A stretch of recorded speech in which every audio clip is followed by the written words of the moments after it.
Conseil des ministres ce mercredi au palais présidentiel, d'importantes décisions ont été prises au nom desquelles la suppression de plus de 1000 communes créées ces dernières années. Le chef de l'État, le président Alassane Ouattara, a accordé une audience au président du conseil d'administration de la société minière, Taurus Gold. Au centre de l'audience, le bilan des activités de cette société en Côte d'Ivoire. En France, l'actualité tourne autour des campagnes pour la prochaine élection présidentielle. Dans ce journal, Nicolas Sarkozy décline sa vision de l'immigration. Voilà pour le sommaire. Bonsoir à tous et à toutes et merci de nous suivre à travers le monde pour ce tour complet de l'actualité. Commençons bien évidemment par la Côte d'Ivoire. Plus de 1000 communes créées ces dernières années seront supprimées. C'est l'une des décisions prises au cours du Conseil des ministres qui s'est tenu ce mercredi au palais présidentiel. Le compte-rendu de Jérôme Kofi Aboulin. Une soixantaine de minutes, c'est le temps qu'a duré cette rencontre. Entendez le Conseil des ministres de ce mercredi 7 mars 2012 au palais présidentiel. Les membres du gouvernement et le président de la République Alassane Ouattara se sont penchés au cours de ce conseil sur 3 groupes de sujets, si l'on en croit le porte-parole du gouvernement. Des sujets ayant fait l'objet de décisions non moins importantes, décisions au nombre desquelles le projet de décret qui abroge d'autres décrets portant création des communes. Le porte-parole du gouvernement a fait savoir que plus de 1000 communes sont concernées. Entre 2001 et 2010, il y a eu en Côte d'Ivoire la création de nouvelles communes et nous avons vu sur la période 1126 nouvelles communes créées. 1126 nouvelles communes créées qu'il faut ajouter aux 197 qui existaient déjà, les 197 qui elles-mêmes présentaient déjà des difficultés dans leur fonctionnement. Il faut savoir que sur les 197 communes qui existent en Côte d'Ivoire, il y a grosso modo 40% qui sont des communes pratiquement que de nom, parce qu'il y a juste un maire et elles n'ont pratiquement aucun budget pour fonctionner. Donc ces 1126 communes étaient une vraie difficulté. Et étant donné que nous commençons à réfléchir aux prochaines élections municipales, il fallait absolument traiter cette difficulté-là. La décision a été prise par le gouvernement, l'annulation des décrets concernés. Donc ça veut dire que toutes ces communes-là ne sont plus des communes à compter de ce jour. Naturellement, les localités concernées, qui sont pour la plupart des villages, seront rattachées, comme c'est le cas d'ailleurs ailleurs, seront rattachées à des communes qui elles-mêmes ont la capacité de vivre. Une commune doit avoir un minimum d'équipement économique, un minimum d'activité économique qui permet, ne serait-ce que par le prélèvement de taxes, de faire fonctionner la mairie. On s'est rendu compte que sur ces 1126 communes, les budgets alloués par l'État, si elles avaient été maintenues, les budgets alloués par l'État ne serviraient pratiquement qu'à faire fonctionner la mairie. Comme annoncé dans les titres, le chef de l'État a reçu en audience Jonathan Schender, président du conseil d'administration de la société minière Taurus Gold. L'audience est articulée autour des activités de cette société en Côte d'Ivoire. Le compte-rendu de Abiba Dambélé.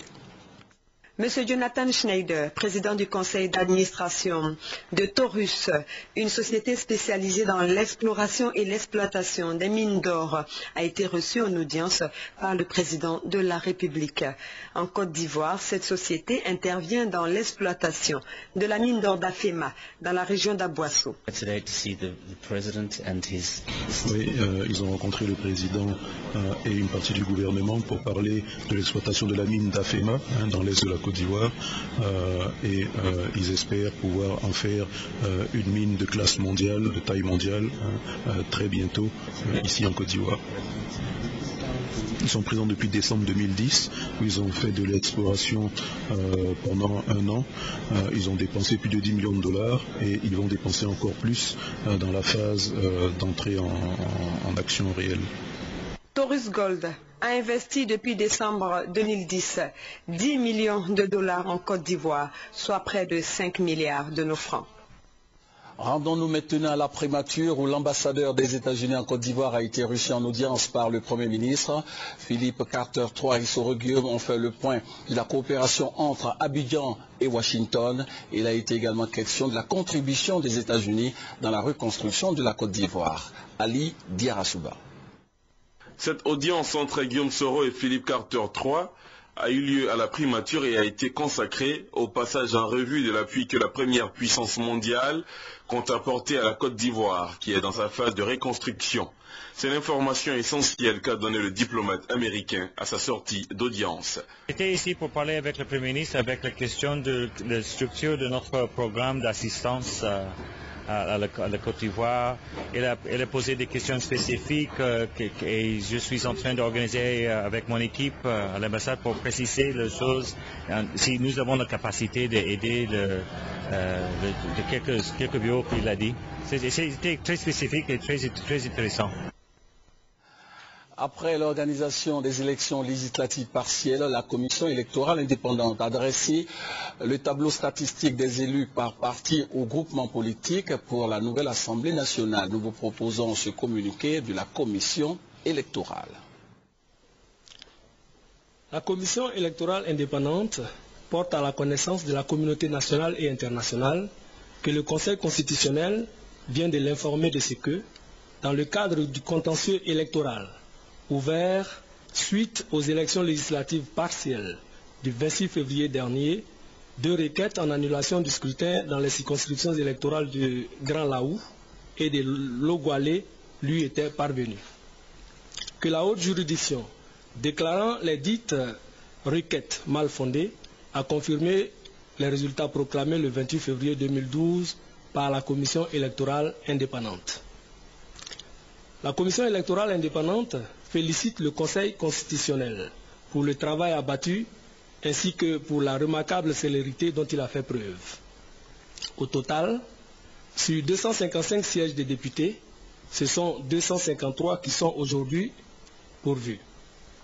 Suite à ces résultats, la commission électorale indépendante a reçu diverses correspondances émanant d'élus, des partis ou groupements politiques faisant état d'allégeance des députés issus soit du rang des indépendants, soit de celui du RHDP. Au vu de ces correspondances, ainsi que de l'ensemble des résultats enregistrés tant après le scrutin du 11 décembre 2011 que celui du 26 février 2012, la commission électorale indépendante est ainsi en mesure de dresser le tableau statistique des élus par parti ou groupement politique à l'Assemblée nationale, lequel se présente comme il suit. Rassemblement des Républicains, RDR, 138 sièges sur soit 54,54%. Parti démocratique de Côte d'Ivoire, PDCI, 86 sièges, soit 34%. Candidat indépendant, 17 sièges, soit 6,72%. Union pour la démocratie et la paix, UDPCI, 8 sièges, soit 3,16%. Mouvement des forces d'avenir, MFA, 3 sièges, soit 1,18%.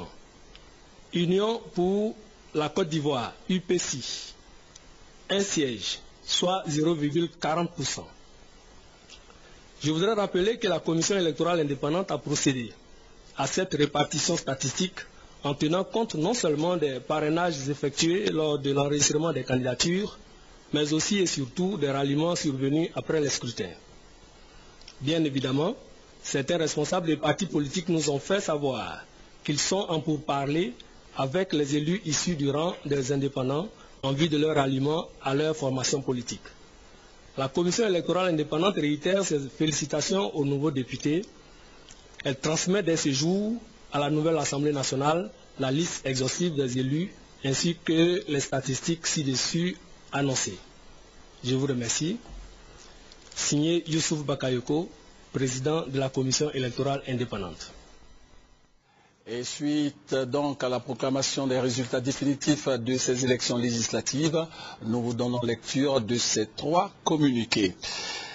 Communiqué de la présidence de la République. Son Excellence, M. Alassane Ouattara, président de la République de Côte d'Ivoire, a signé le mardi 5 mars la décision relative à l'élection à la présidence et à la première vice-présidence de l'Assemblée nationale pour la deuxième législature, dont le dispositif est le suivant.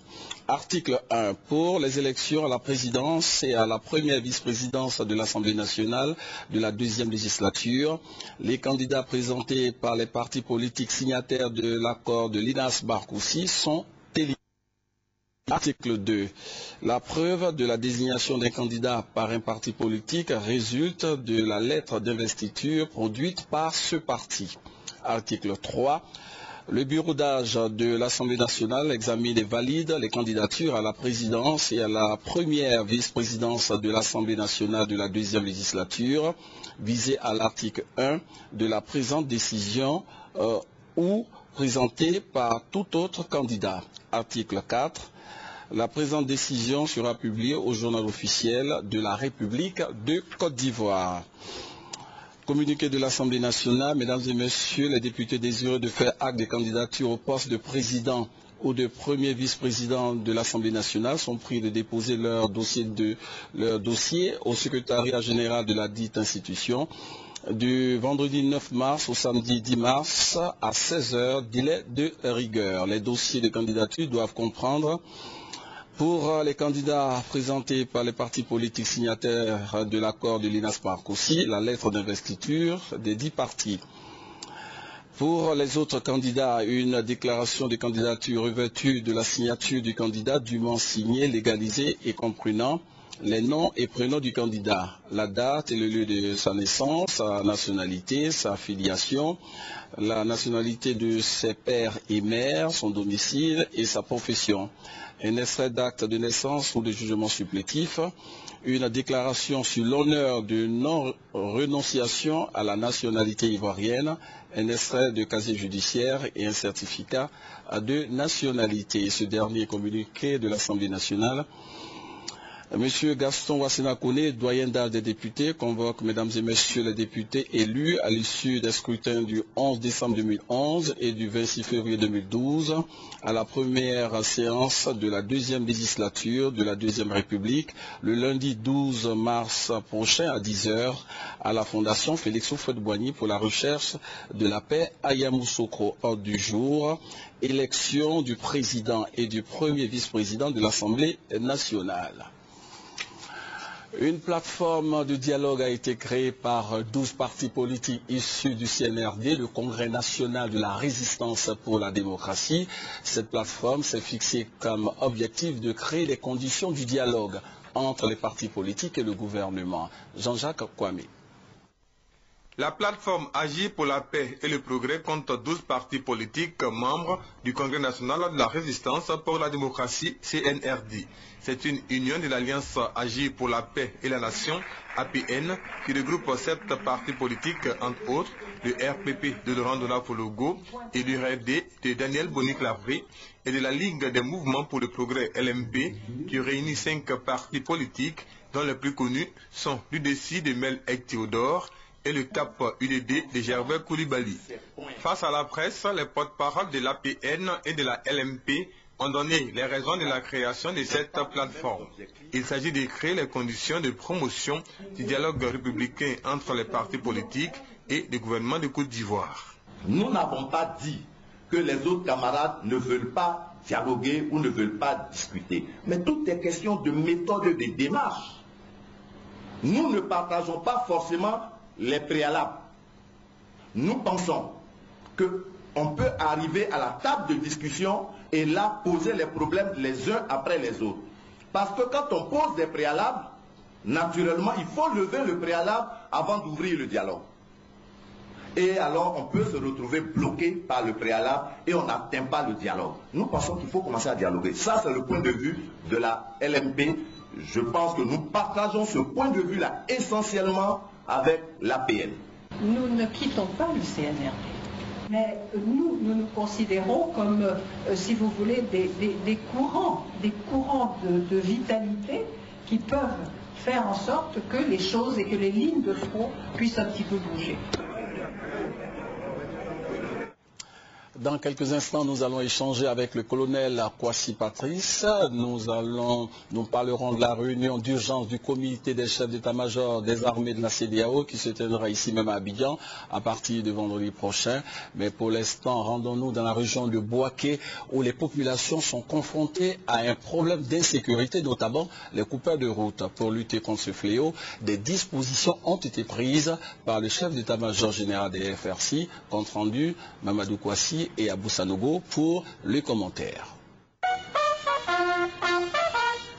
C'est la garnison de la 3e région militaire qui a abrité cette rencontre bilan et de réorientation des activités de lutte contre les coupeurs de route entre le chef d'état-major général et la hiérarchie militaire de Bouaké. Le capitaine Yao Jacques a dressé le bilan non reluisant des 3 semaines d'activité depuis le lancement officiel de l'opération de lutte contre l'insécurité sur les axes routiers dans la région du Béké. Il s'est agi pour lui de relever les difficultés relatives aux insuffisances de moyens logistiques, de matériel de communication et armement. Le général Soumaïla Bakayoko a pris acte de ce bilan mitigé qui n'a pas concouru à freiner la recrudescence du banditisme sur les routes. En effectuant les déplacements de Bouaké, il n'avait qu'un seul objectif, rendre optimales les activités opérationnelles avec le peu de moyens disponibles pour améliorer les conditions de sécurité des populations dans l'attente de la levée de l'embargo sur les armes toujours en vigueur malgré l'unification de l'armée. Cette nouvelle force composite placée désormais sous le commandement du commandant Chérif Ousmane sera applicable pour toutes les régions du pays sans exclusive avec les anciens chefs des groupements tactiques.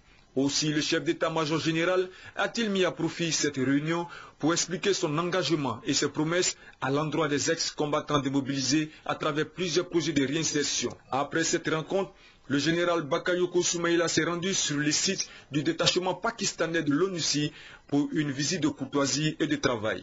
Il a cependant sollicité le soutien de la police de l'ONUCI dans la réorientation du nouveau dispositif et des actions à mettre en place pour ramener la quiétude au sein des populations du Béké.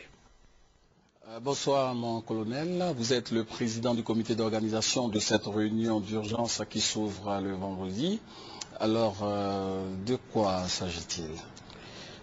Il s'agit d'une réunion d'urgence des chefs d'état-major de la CEDEAO, du comité des chefs d'état-major de la CEDEAO. Mais je voudrais, permettez-moi, avant toute chose, de présenter les excuses du général de division, chef d'état-major des forces républicaines de Côte d'Ivoire, parce que cette réunion était initialement prévue le 8 mars, c'est-à-dire demain. Et nous avons été obligés, évidemment, par cas de force majeure, de reporter cette réunion. Donc je voudrais, au nom du chef d'état-major, présenter les excuses des forces républicaines de Côte d'Ivoire à tous nos invités qui, en principe, devaient venir demain matin pour la cérémonie d'ouverture. Et donc la cérémonie d'ouverture aura lieu effectivement demain matin, vendredi matin à 10 h. Il s'agit donc d'une réunion d'urgence qui a été initiée, sinon instruite, par la conférence des chefs d'État et de gouvernement les 16 et 17 février dernier. C'est d'ailleurs à cette occasion que le président de la République, chef suprême des armées, a été élu à l'unanimité président de la conférence des chefs d'État et de gouvernement. Et donc cette conférence a instruit la commission de la CEDEAO de convoquer d'urgence une réunion des chefs d'État, du comité des chefs d'État-major, pour réfléchir aux menaces sécuritaires émergentes dans notre sous-région. Il s'agit principalement de 2 types de menaces. La menace au niveau de la zone sahélo-sahélienne et la menace au niveau du golfe de Guinée. Donc la menace au niveau du golfe de Guinée, vous savez bien que ces temps-ci, le golfe de Guinée est l'objet de plusieurs actions de piraterie. Et au niveau de la zone sahélo-sahélienne, il s'agit bien sûr, vous savez bien, du problème qui sévit au Mali en ce moment, qui est un problème sérieux et urgent. Mais ces menaces se font sentir depuis longtemps. Alors la question que l'on pourrait se poser, est-ce que la CEDEAO a les moyens nécessaires pour juguler tout cela? Justement, la CEDEAO a les moyens de réfléchir ensemble sur justement ces différents problèmes et chercher des solutions. Oui, chercher des solutions. Réfléchir, chercher des solutions. Nous, la CEDEAO, non, nous parlons du comité des chefs d'état-major qui est chargé de réfléchir à ces deux problèmes cruciaux qui menacent l'équilibre au sein de la sous-région. Et justement, les chefs d'état-major devront proposer des recommandations concrètes sur les solutions à envisager pour justement lutter contre ces phénomènes.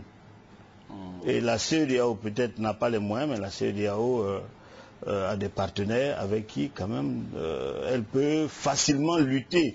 Quand on parle, en fait, chaque État individuellement ne peut pas. Mais au niveau CEDEAO, nous pensons qu'au niveau sous-régional, beaucoup de possibilités s'offrent à la sous-région. Alors donc, le rendez-vous est pris pour vendredi. En quelques mots, les temps forts de cette réunion d'urgence. Il y a deux temps forts. Oui. Il y a donc la réflexion pour chercher des solutions aux deux problèmes dont j'ai parlé. Mais il y a un temps très fort pour nous, c'est qu'à l'issue, après l'élection, la brillante élection du président de la République, chef suprême des armées, à la tête de la conférence des chefs d'État, le chef d'état-major de la Côte d'Ivoire, des forces républicaines de Côte d'Ivoire, le général de division Soumaïla Bakariko, va prendre les charges de président de la commission des chefs d'état-major de la CEDEAO. Oui. Voilà. Mais il est important de savoir que le problème d'insécurité en Côte d'Ivoire, c'est une réalité. Je crois qu'il faut mettre ça aussi en priorité. Hein. Nous faisons tout ce que nous pouvons justement pour faire face aux défis sécuritaires nationaux. Tout à fait. Et aujourd'hui, une autre charge va incomber aux forces républicaines de Côte d'Ivoire. Le chef d'état-major général des forces républicaines de Côte d'Ivoire devient, à partir de vendredi, va devenir le président du comité des chefs d'état-major de la CEDEAO. Avant de vous laisser partir, certainement un message pour la réussite de ce rendez-vous entre vous, corps habillés. Bon, c'est un forum qui a été déjà préparé. Hein. C'est un forum qui a été déjà préparé parce que certains chefs d'état-major ont déjà tenu une réunion le 23 février à Abuja pour préparer cette réunion. Et donc c'est pour vraiment renforcer les recommandations issues de cette réunion qui vont être proposées à la conférence des chefs d'État. Merci d'avoir accepté notre invitation. C'est moi qui vous remercie. Environ 2 milliards 400 millions de francs CFA seront décaissés par le Japon dans le cadre de la lutte contre l'insécurité en Côte d'Ivoire. C'est ce qui ressort d'une signature de convention de financement entre le gouvernement japonais et le PNUD, le Programme des Nations Unies pour le développement. Pour en savoir davantage, je vous invite à suivre ce reportage de Abou Sanogo. Ce sont environ 2 milliards 400 millions de francs CFA que le gouvernement japonais a décidé de décaisser pour la lutte contre l'insécurité en Côte d'Ivoire. L'ambassadeur du Japon en Côte d'Ivoire, Inoue Susumu, le représentant résident du PNUD, Ndolam Ngokwe, et le ministre d'État, ministre du Plan et du Développement, Albert Mabritoakeus, ont signé l'accord de coopération lié à ce décaissement. Il servira à financer le programme d'appui à la lutte contre la prolifération des armes légères et de petit calibre et à la sécurisation communautaire. Selon le représentant résident du PNUD, cette coopération se préoccupera de la restitution des armes détenues par des civils. Pour l'ambassadeur nippon, le but du programme est de contribuer à la consolidation de la paix et à l'amélioration de la situation sécuritaire en Côte d'Ivoire. Le ministre d'État, ministre du Plan et du Développement, a rappelé l'importance d'une telle initiative en cette période de sortie de crise post-électorale. Par cet acte, la République du Japon montre l'importance qu'elle attache à la stabilité de notre pays et traduit ainsi sa confiance au gouvernement ivoirien de faire de l'amélioration de l'environnement sécuritaire, du dialogue et de la cohésion sociale un axe prioritaire de son programme. La réinsertion des ex-combattants fait également partie des volets pris en compte par le gouvernement japonais et le PNUD. Poursuivons l'actualité nationale. Le ministre d'État chargé des Affaires étrangères a rencontré des diplomates nouvellement accrédités en Côte d'Ivoire. Daniel Kablan-Duncan a également reçu l'ambassadeur d'Égypte en Côte d'Ivoire, porteur d'un message de son pays aux autorités ivoiriennes. Hervé Blé. Premier diplomate à être reçu, l'ambassadeur du Brésil en Côte d'Ivoire. Maria Auxiliadora, qui s'apprête à quitter la Côte d'Ivoire, a évoqué avec son hôte le renforcement de la coopération entre le Brésil et le pays hôte. Nouvellement accrédité en Côte d'Ivoire, l'ambassadeur de Corée, Sour Signol, a remis ce début de semaine les copies figurées de lettres de créance au ministre d'État, ministre des Affaires étrangères. Désigné pour représenter son pays, l'Afrique du Sud en Côte d'Ivoire, l'ambassadeur Vouzi Laurence Sidané a également remis au ministre d'État les copies figurées de lettres de créance.